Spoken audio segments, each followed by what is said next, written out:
பாண்டவர்களுக்கு ரொம்ப நாளாகவே ஒரு சந்தேகம் இருந்தது. நம்முடைய அண்ணன் தர்மரும் தானத்தில் சிறந்தவர் தான்.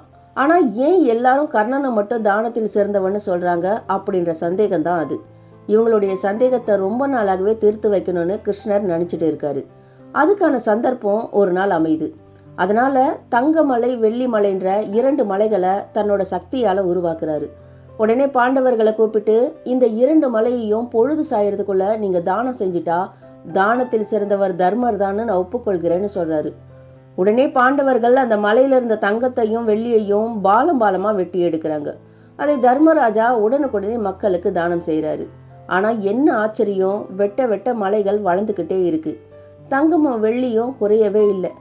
மாலை பொழுது வந்ததும் கிருஷ்ணரை கூப்பிட்டு எங்களால இனிமேல் முடியாது அப்படின்னு பாண்டவர்கள் சொல்றாங்க. உடனே கிருஷ்ணன் கர்ணனை கூப்பிடுறாரு. இங்க பாரு கர்ணா, இந்த 2 மலையில ஒரு மலை தங்க மலை, இன்னொரு மலை வெள்ளி மலை. இந்த 2 மலையையும் நீ பொழுது சாயறதுக்குள்ள தானம் செய்திடணும், உன்னால முடியுமா அப்படின்னு கேட்கிறாரு. இதுல யோசிக்க என்ன இருக்கு, இப்பவே செய்யறேன் அப்படின்னு சொல்லிட்டு அங்க இருந்த 2 ஏழைகளை கூப்பிடுறாரு.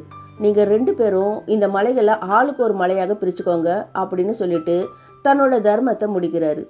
இது ஏன் நமக்கு தோணலன்னு பாண்டவர்கள் அசந்து போறாங்க. அப்போ கிருஷ்ணன் சிரிச்சுக்கிட்டே சொல்றாரு, தர்மருக்கு பரந்த மனசுதான், அதை யாராலும் மறுக்கவே முடியாது. ஆனா கர்ணனுக்கு அதை விட பரந்த மனசு அப்படின்னு சொல்றாரு.